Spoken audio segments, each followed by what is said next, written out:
Let's do a quick review of the really important posture stuff here from closed guard.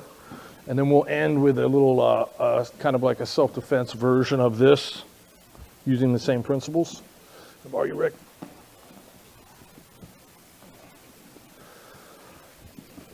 Ten years ago, I could sit like this for hours. This is the hard part now. Fucking hell.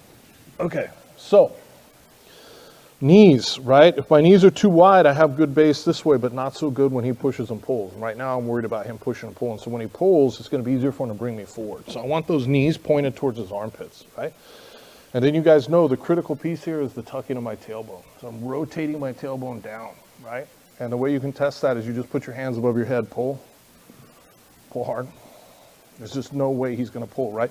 For him to break my posture, if he was huge, what would happen, right, is you see that arch in my back? The first thing would happen is he'd break the arch, and then I would come forward. If he can't break that arch, he can't pull me forward. Go. Right? I may lift up half an inch, but there's no way he's going to bring me forward. And what that means is I don't need to use my hands to hold myself up. We don't want to be in a position where I have to use my hands to hold myself up. That's when you get submitted, okay? So knees together, tailbone tucked. Shoulders are back, not forward. If they're forward, pull on my arm. You can start to pull my arm back. When they're back, pull on my arm. I'm defending, pull hard. I'm defending that again at the tailbone. My body's all one structure, right? Chin is always up. I'm looking, because I'm talking, but normally I would always look here. He gets his hand in the collar and you look down. That's where your weight's gonna go. He grabs my collar, my head is always up, okay? So that's what's going on with your body. Knees together, tailbone tucked, shoulders back, chin up, and I don't lean back behind my hip. When I lean back, he can take me that way, okay? So I'm just at neutral or slightly forward. Hands, this one, always high enough to keep him on his back. Not here, this is where the bend is, but out a little bit. Palm out, right? I like to grab both lapels like this, with my finger in the middle. The bigger he is, the higher your hand will have to go.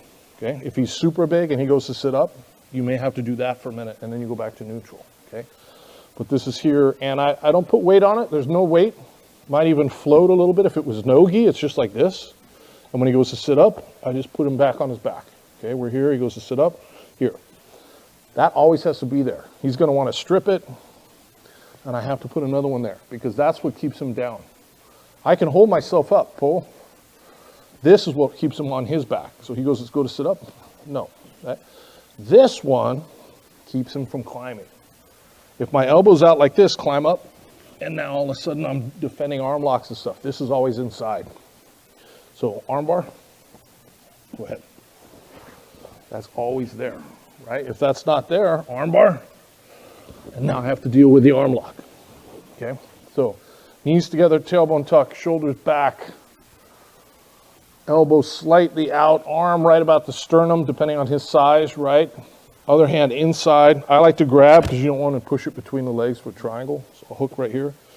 Head up, right? Go to break posture.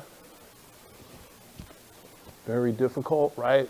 You'll have to strip a grip to do it. And eventually if he does, then I switch. And we're back, keep going. Right, so test it, bring your knees in, grabbing him. Put your hands above your head or off of him, and he takes his hands off and go to pull. There's no way they should be able to pull you forward if you have that tailbone tucked properly, right?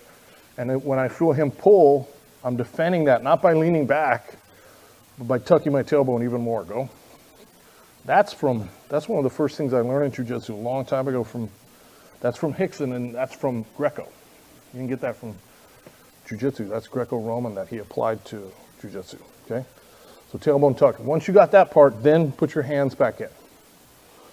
And make sure they can't sit up. Go to sit up, chin up, and then start dealing with the grips. Try and strip, and then play the game a little bit, right? But you want all this to be perfect. So it's very hard for them to attack or do anything. He's gonna be inclined just to open up his legs. He's gonna get frustrated. That's the best way to open up the guard, is to make them so frustrated they can't do anything to you that they open up the legs for you, right? I never wanna be here. If I'm leaning forward like this or my elbows are on the body, especially with the gi, this is not good, okay? It needs to be up here, head up. Okay, let's try it. Good, okay, look here real quick.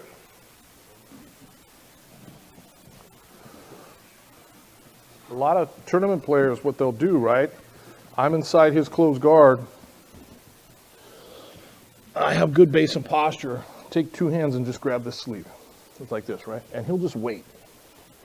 And the moment I let go at all, he's going to pull my arm all the way across the body, right? So that's why when he grabs cloth, I got to grab cloth. Okay? And I'm not grabbing one, because then he'll open up his jacket and your hand falls off. I'm always grabbing both lapels like this, okay?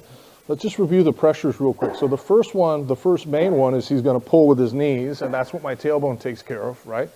If I lean too far back, he may try and hip bump. This helps that. Or he may put his hands behind him and push his hips into me to knock me back this way, right? So if I start to feel that go, then I do the opposite. So then my tailbone flares out for a second, right? Drive into me. Good, pull. Good. I'm kind of in the middle, sort of, tucked a little bit. If he pulls, then I really exaggerate tucking it. If he drives into me, my tailbone goes out, right? The other one, straighten out your legs and then lift. And they'll go to lift you that way, okay? And when he goes to do that, go. I just turn my hips just a little bit, right? Go to lift. I'm just disconnecting there, okay? Because what he wants to do is he wants this connection with his knees to my hip bones to lift me up. Yes, good. And when I feel that, go. Just a little bit of movement to the side kills that, okay? So they drive into you, tailbone out. They pull, tailbone down. They lift, just a little rotation of your hips. Those are the three motions. That'll keep you in good neutral base. Okay, let's try it. All right, good guys. Last thing we'll do tonight, slightly different version of base and posture. Everything I showed you structurally is going to be identical. I'm just going to do something a little bit different with my hands. Okay, so this could be more MMA or self-defense. I'm in here and I'm not necessarily going to be sitting like this. Here I'm going to go to put my hands on him, okay, like this. And if I just go like this, strip my grip a little bit, pretty easy for him, reach across, yeah, do that kind of stuff. There needs to be a little bit of weight, okay? And then my elbows are gonna be out, not in, but out a little bit, right? Go to touch my face, go to pummel underneath. He goes to come underneath, the elbows come in, goes to go over the top, elbows out. Little bit of weight, right? Try and strip my hands off. This is it, right? Comes underneath, go around, go. And then of course we can hit, right? And go back. And this is the position, right? If he does get his hands off, manages to come back, I'm here, look back for it, elbows out a little bit, okay? Just play with that for a second, back and forth, go ahead. The main tool from there that we would want to hit with is actually your head, okay? That's your most powerful striking tool anyways, the headbutt. Way more powerful than the punches. That's also why not allowed anymore, MMA. That cuts people. But anytime that's open, you got a big, nice headbutt. Any questions on anything before we finish it up? Thanks for watching. Make sure you subscribe, hit the bell for frequent updates because we're updating this every week. And make sure you comment and like and share our videos. We appreciate it, and we definitely try and respond to all the comments. And if you like what we're doing and you like the material, check out SBG University, SBGU, and you're going to see a ton more in much greater depth than what you see here on YouTube. Thank you very much.